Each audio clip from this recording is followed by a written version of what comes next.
j'étais dans une période où j'étais complètement perdue. Et j'ai eu cette opportunité que j'ai saisie. Je suis venu chercher à concrétiser mes aspirations. Et à passer à l'action. J'ai eu envie de faire ce stage Les 3-5 pour travailler sur ma mission de vie. J'avais des blocages dans ma vie que j'arrivais pas à débloquer. J'étais motivé, j'avais envie d'avancer, mais il y avait quelque chose en moi qui me bloquait. Et donc, comme je vous avais déjà rencontré et que j'avais déjà eu l'expérience avec vos Facebook Live, ça m'avait beaucoup apporté. Je me suis dit, c'est les bonnes personnes pour m'aider à trouver ce blocage en moi et le dépasser. J'étais arrivé à un point où il fallait que je me dépasse sur quelque chose. Il fallait que ça bouge et il fallait que ça avance, quoi. C'est ce que je suis venue chercher, avancer. C'est un stage de révélation, de boost, d'ancrage et de durabilité. Révélation parce qu'on va découvrir des choses qu'on ignorait sur soi ou qu'on voulait cacher à tout prix et du coup qu'on a oublié.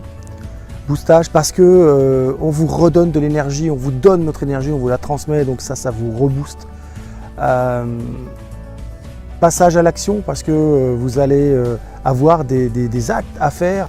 Et puis durabilité parce qu'on s'arrange pour que vous encriez les choses et que à la sortie du stage, vous puissiez appliquer directement tout ce que vous avez ressorti concrètement dans vos projets de vie, que ce soit des projets de vie personnels, que ce soit des relationnels ou dans votre pro. Aller explorer leur être très profond, aller chercher leurs peurs et leurs croyances au plus profond, aller gratter ce qu'il y a en dessous, extraire de là ce qu'il y a de bien et passer à l'action, le côté positif des choses et les remettre dans la mobilité, dans l'action.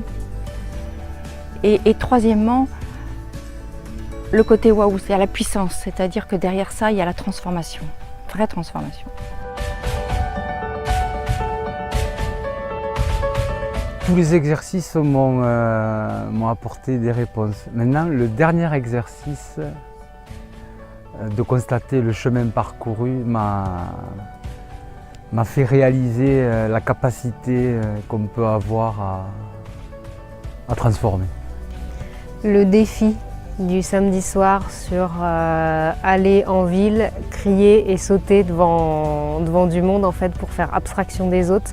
Et au-delà de ça, ça m'a réconcilié avec mon corps, ça m'a reconnecté avec mon corps. En fait, l'exercice qui m'a le plus impacté, c'est l'exercice sur la mission de vie parce que je sais ce que je veux faire, je sais pourquoi je veux le faire surtout. Et oui, ça, une libération, tu te sens, tu dis oui, tu sais où tu veux aller. Sandra, c'est la force tranquille. Gratitude, bienveillante. Douceur, gentillesse. Éclaireuse et délivreuse.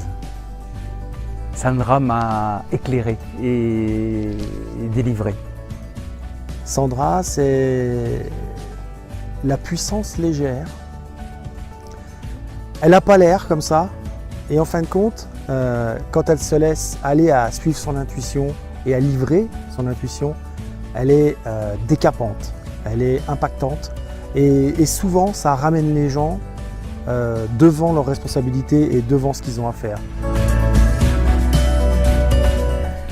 JP, c'est quelqu'un d'extrêmement puissant, quelqu'un d'ancré, qui a une vraie présence, qui ressent, qui a des intuitions très très fortes, des ressentis très très forts.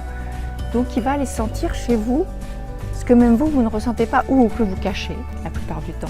Lui, on ne peut pas lui mentir. Il arrive à sentir ce qui se passe, il arrive à aller creuser à l'intérieur de vous, aller encore plus loin que vous n'osez jamais aller et aller voir ce qu'il y a derrière, ce qu'il y a de plus grand chez vous, ce qu'il y a de plus beau chez vous. Et JP, pour ça, il est extraordinaire parce qu'il a des yeux qui voient tout. Il sent, il entend, il voit les choses avant même que vous ne réalisiez ce qui se passe. Et donc, il arrive à dire pour vous, finalement, là où vous êtes grand. Et c'est juste extraordinaire. Il est un éclaireur aussi, un booster.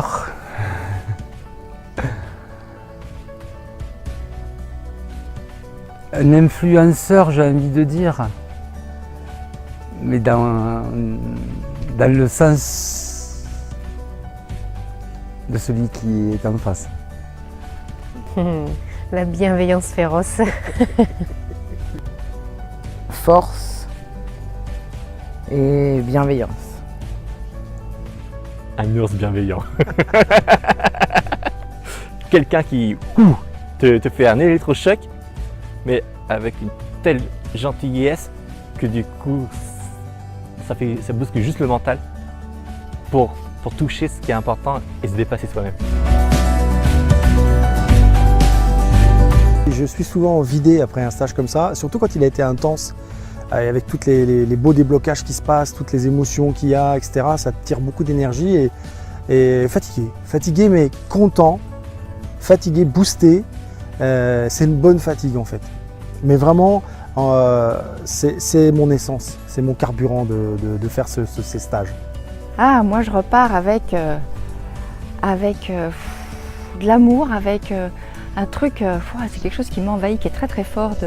J'ai de l'amour pour tous ces gens, j'ai vraiment, ça me remplit, ça me donne vraiment, ça me nourrit énormément et j'ai même pas de mots tellement c'est puissant de donner ça et de voir ce qui se passe en face. Et ça me donne qu'une envie, c'est d'être encore meilleur la prochaine fois, pouvoir donner encore plus à toutes ces personnes.